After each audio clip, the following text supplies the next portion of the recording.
I have on Harry Khachatrian from the Daily Wire now, and we are going to be talking about a few pieces he's written, but I want to start off with something else that appeared on the Daily Wire related to the shooting in Alexandria, Virginia yesterday. It was written by his colleague Hank Berrien. There have been a number of stories like this, but this one's called Flashback.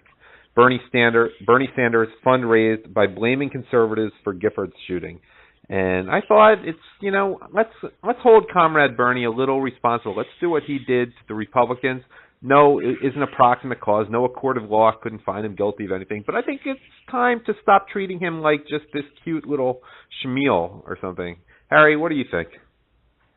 Yeah, I think that there's a lot of merit to that. I think that Bernie Sanders is certainly not alone on the left in what he did, but he is one of the many who highly politicized the shooting of Gabrielle Giffords, and despite no actual evidence, with which I'll get to in a minute, with a contrast to this latest unfortunate event, and somehow kind of concocted a story that this was inspired by Sarah Palin and broader kind of right-wing rhetoric with regards to the Second Amendment that inspired the shooting, and he actually used that as a political prop to raise money for his cause, which was truly egregious.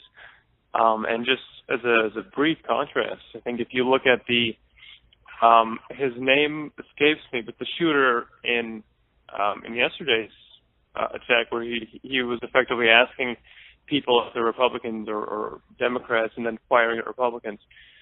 There's no doubt that he was openly political, and he was not only political, he was fully a leftist. I mean, he was virulently anti-Trump. Yeah. He was kind of neck deep in this Louis Mensch CNN kind of gloved conspiracy of the Trump-Russia thing. He thought, Trump was a treasonous traitor. This is stuff that if you flip on your news, you see this stuff reported daily. So it's no kind of shock or where he gets his information from. And he was, and I mean, I'm not kind of suggesting that it's a mainstream thing what he did, of course. It's ridiculous, but the fact is that he shared basically all of the views that are sort of seen daily on the news, and that in conjunction with the fact that he was obviously mentally unstable to some degree, I think led to the truly tragic shooting.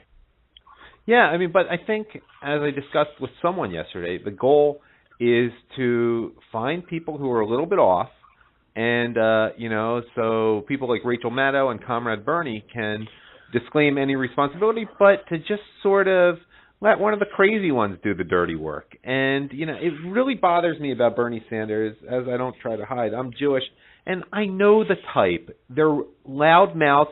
They would never get in a fight themselves, in part because they're not very tough personally, and Bernie Sanders certainly is not. He's not a manly man. He couldn't fix anything. But, it's been going back to not ancient, but to Russia during the Tsar, the loudmouth instigator type who has the tougher guys do the dirty work. We saw that on the campus of University of Missouri last year, and that's what I think Comrade Bernie kind of falls into that type. I agree completely, and I think if since people on the left love to discuss rhetoric, I think rhetoric is really important here, because I think people, Bernie Sanders even himself specifically, has drawn parallels between government cutting away kind of free goodies like subsidized insurance and whatnot, and suggesting that this is tantamount to actually murdering people. And this isn't like some kooky idea. I mean, people on the left regularly push this nonsense that if the government wants to sort of move to a more free market system for healthcare, it means they're taking away something that you own in a strange way, and this is like they're killing you. I mean, it's insane. I just would like to see, I wish I had a time machine. I could see Bernie talk as tough as he does and see the other kids in school who may be affected by his rhetoric later on, take him behind and say, let's see you back it up, Bernie. Let's see you back it up. You don't have someone to do it for you. You talk a good game. These are fighting words. Let's see you back it up, man. Anyhow, enough about him and that. You called it an unfortunate situation or something like that, but I consider it practically an act of war.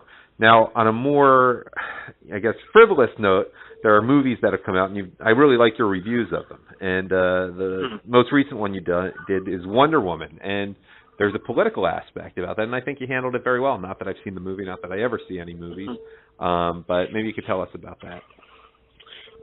Sure. So I'm not, as I sort of wrote in the article, I've kind of grown tired of superhero movies. I think when I go to the movies, I personally, I enjoy mostly is sort of a well-written script, and I like kind of clever dialogue, clever characters. So, superhero movies, like, I've kind of not been a big fan of, because it's usually, CGI, more and more CGI. Wonder Woman specifically, I really wanted to see just because of how the left responded to this film. It was sort of, before it came out, it was controversial to begin with because the actress who starred as Wonder Woman, Gal Gadot, is an Israeli woman. So, this was sort of a no-go from the beginning for a lot of people on the far left. And then when the film actually came out, the sort of second rounds of criticism were the fact that, well, this film portrays itself as feminist, but hold on a minute, Wonder Woman is not actually as heavy as a pickup truck, and she doesn't have more hair than Hugh Jackman's Wolverine character, so she's not nearly on track to be a feminist. So sort of those things and put together, I said, okay, I'll go watch it. Why not?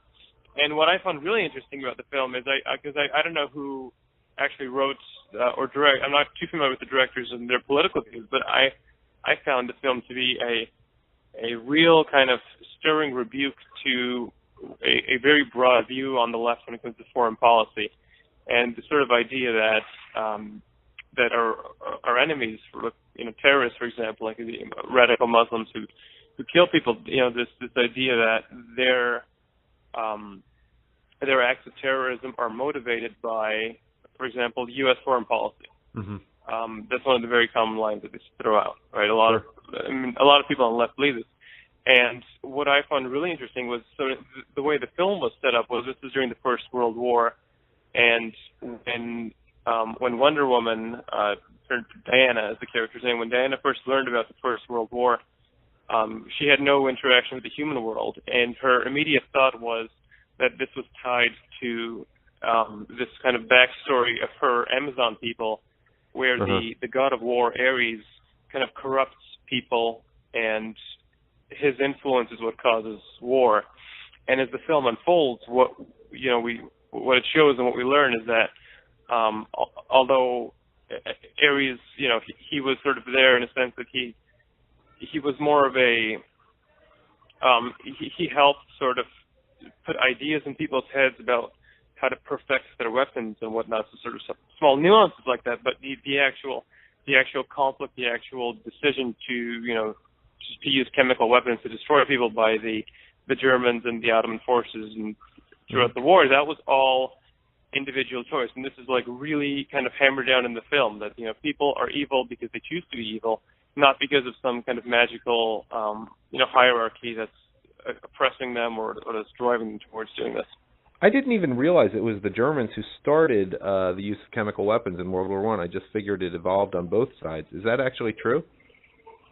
No, the actual weapons that they showed in the film were kind of out of fiction. Like these things didn't actually exist. Like they showed a gas weapon that, when exposed to it, like the actual gas masks themselves just vaporized in thin air. So gotcha. It is a superhero movie, so it's not it's not a historical documentation. But yeah, because I'm of the view, like leaving the Ottoman Empire aside. And we'll talk about them in a second. I'm of the view that Germany, from a moral standpoint, wasn't really any worse than France or Russia at that point in time, certainly under the National Socialists, as I like to call them. Right. They were, but, I mean, especially from the Jewish perspective, Jews were generally treated better in Germany and Austria-Hungary than in France and Russia. Of course, the Ottoman Empire is another story, and you managed to bring attention to something that is important to bring attention to in the column, and I want to give you a chance to talk about how the Armenian genocide even relates to this movie.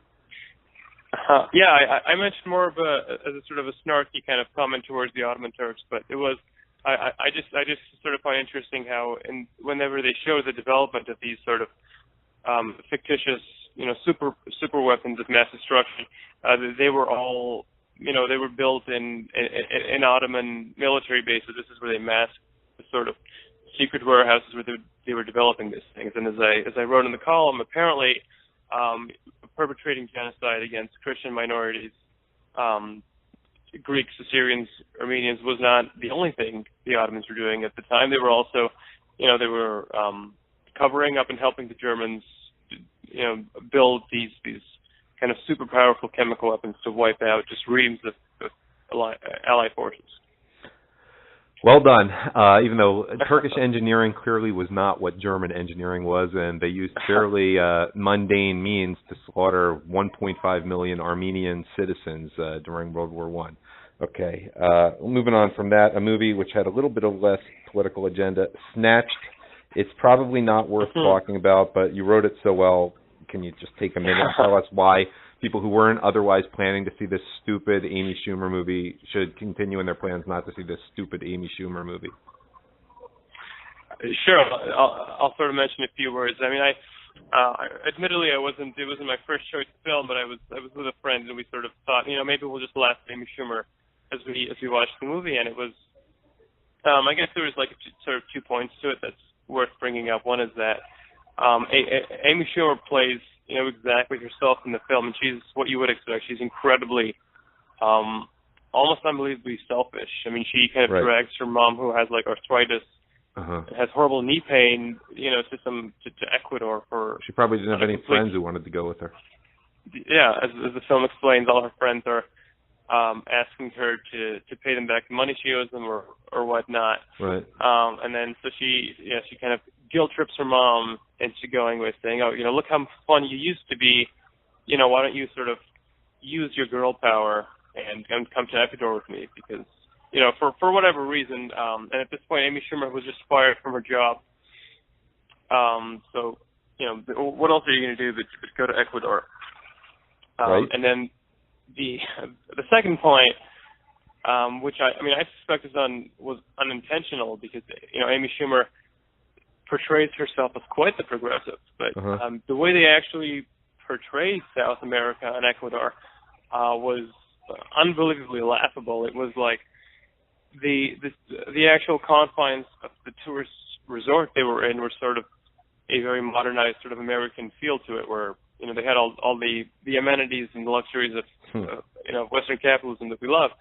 And the minute you step outside of it, it's like you're transported to the third world, where there's people with masks and automatic rifles running around, and the people who aren't kind of mass murdering gangsters, the other people are incompetent and really stupid. Like there was one scene where Amy Schumer was in a hospital, and despite their preening about how wonderful South American, Cuban, Hispanic, free healthcare is, I mean, these doctors were portrayed as probably the dumbest characters in the entire film, and I did find that to be quite hilarious. How sort of how off message this film was with really what you usually expect from people on that political side. By the way, I like how the siren is behind you when you're talking about Ecuador being in crisis or whatever. By the way, Ecuador is not even a real tourist spot unless you're into mountain climbing. That's what's also weird about it. Yeah, I don't know. Most people, I think a lot of people go to Cuba to vacation. Actually, I had not heard of Ecuador nice myself, beaches. But I mean, I get it with Cuba. The beaches are nice, but Ecuador is not. It's kind of mountainous, rugged. I don't know. Hypocrisy, and the irony. There was something else I thought of, but I guess there wasn't a happy resolution at the end where she got a tapeworm and lost 40 pounds. But that did not happen in the movie. No, she did get this was the hospital scene where she got a tapeworm. Oh, she did. Yeah, she got a tapeworm in the film. Oh, I didn't even realize that. I made a joke. Oh, no kidding. No. Yeah, I guess you could work as a writer on the next Amy Schumer film. I guess you're. But did she actually lose 40 pounds? Did she let the tapeworm do a thing and come out at the end a little better looking? No, I think no amount of CGI magic can make an Amy Schumer 40 pounds leaner. So that was not accomplished by the film.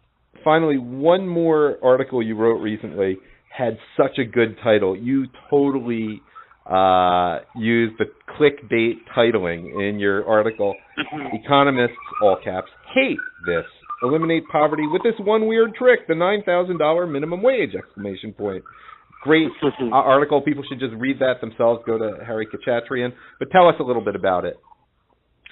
So in recent news, this is about a week and a half, maybe 2 weeks ago, the Ontario Liberal government, they are facing an election, I believe, in less than a year, and they are not doing well in the polls. So their genius idea was to sort of infuse their liberal base by raising the minimum wage. For those who don't know, the current wage in Ontario, the minimum, I believe, is $11 an hour or something like that, $10.40 or $11, something like that.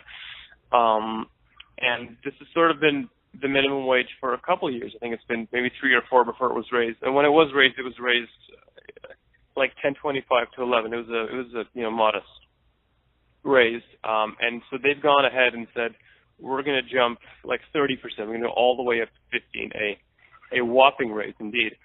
And so in my article, I explained, for various reasons why this is a really bad idea, why it's a horrible outlook for the Ontario economy and what it will actually do. I mean, currently we're in a time where the city of Toronto is doing quite well in the sense that it's becoming a mini tech hub. There's a lot of new companies opening here. And what I don't know if they do or they don't realize what they're actually doing, but the Ontario government is the only thing they will be successful in doing by raising the minimum wage this high is increasing the cost to live in Ontario. Even if you argue that these new tech jobs pay more than minimum wage, so it won't affect them, it's a ridiculous thing to say because, as soon as you raise the minimum wage on, let's say, restaurants, what you've done is you made it more expensive to eat, right? It's more expensive to run a restaurant. Anyway, it's simple economics. I think if you take any policy and try to sort of trace out its ripples throughout the economy and all the different sectors, you will see that a hike on floor prices of anything results in increased prices elsewhere, right? Because a wage is another cost of doing business. So if that goes up, then the business has to adjust elsewhere. Of course. Well, people can read all about that. It's pinned to the top as of now of your Twitter feed. People can find your Twitter at Harry1P6, and they can find all your articles at the Daily Wire. And as always, it's been great having you on, Harry Khachatrian. Thank you. I've had a pleasure coming on. All right. Talk to you again soon.